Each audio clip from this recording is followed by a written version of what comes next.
Welcome back to Auto Crew. आज आपके लिए एक और नई वीडियो लेके आ गया हूँ MG हेक्टर 2023 के ऊपर। दोस्तों आज की इस वीडियो में आपको बताएंगे कि मिड SUV सेगमेंट में आपको हेक्टर 2023 क्या ऑफ़र करती है, अपने कॉम्पिटिटर्स से ज़्यादा या कॉम्पिटिटर्स से कम। बेसिकली इस वीडियो में आपको एक आउटलुक मिल जाएगा कि कंपटीशन से अगर देखें तो ये गाड़ी अब फेसलिफ्ट होने के बाद कैसी निकल के आती है और आपको इस गाड़ी को कंसिडर करना चाहिए या फिर किसी और गाड़ी की तरफ चले जाना चाहिए।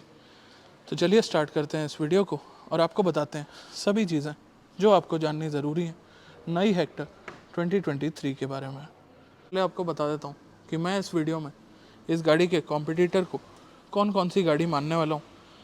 तो दोस्तों इसके कुछ ही कॉम्पिटिटर्स हैं जो सेगमेंट के हिसाब से बैठते हैं, बाकी प्राइस के हिसाब से क्लैशिंग हम कंसिडर नहीं कर रहे हैं। पहला कॉम्पिटिटर टाटा की हैरियर और सफारी। दोस्तों उसमें भी 5, 6 और 7 सीटर ऑप्शन है और लगभग यही प्राइस बैंड है।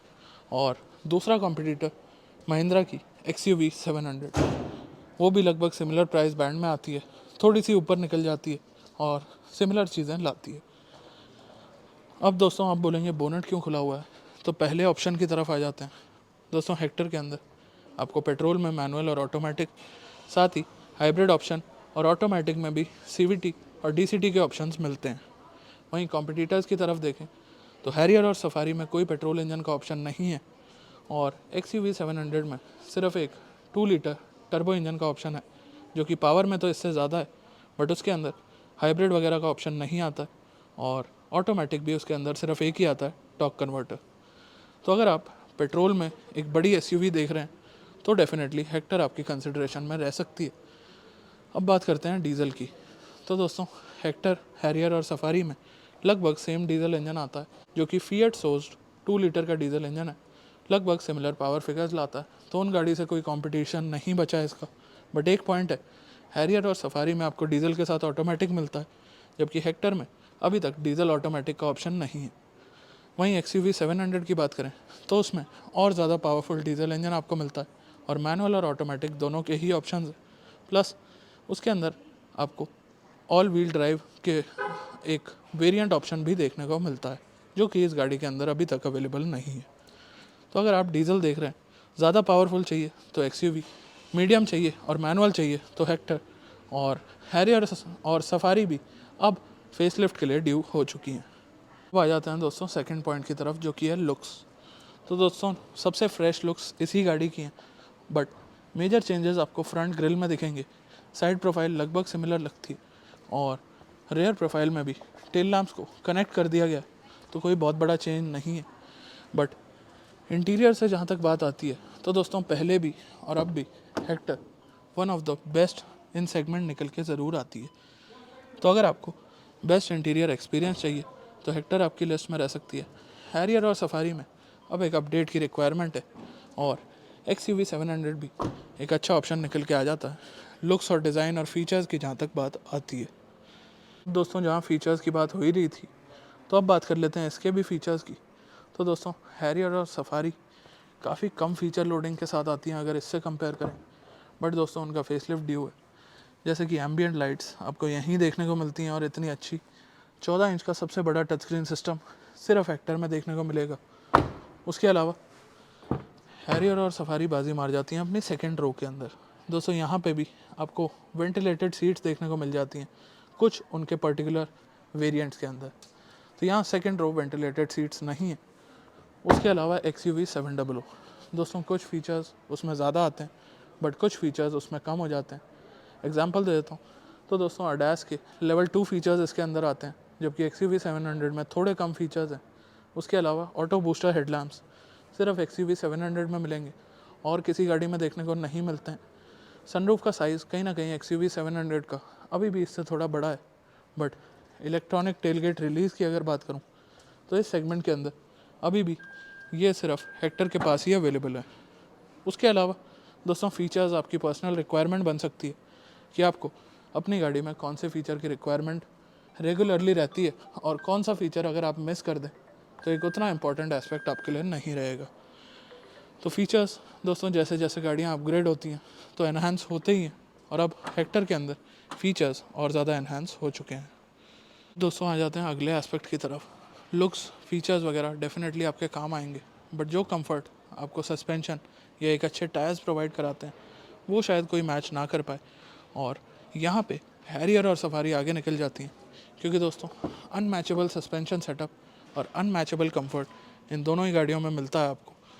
तो कहीं ना कहीं हेक्टर में एक अच्छा बैलेंस है, और XUV 700 में आपको सस्पेंशन थोड़े से स्टिफर साइड पे लगेंगे, कंफर्टेबल वो भी हैं, बट दोस्तों जहाँ बात आती है कंपैरिजन की, प्लसनेस की, प्रीमियमनेस की, तो वहाँ पे डेफिनेटली हैरियर और सफारी आपको कंसिडर करनी चाहिए। इसके अलावा दोस्तों प्राइसिंग, कस्टमाइजेशन और कई सारी चीज़ें ऐसी होती हैं जो बायर टू बायर वेरी करती हैं।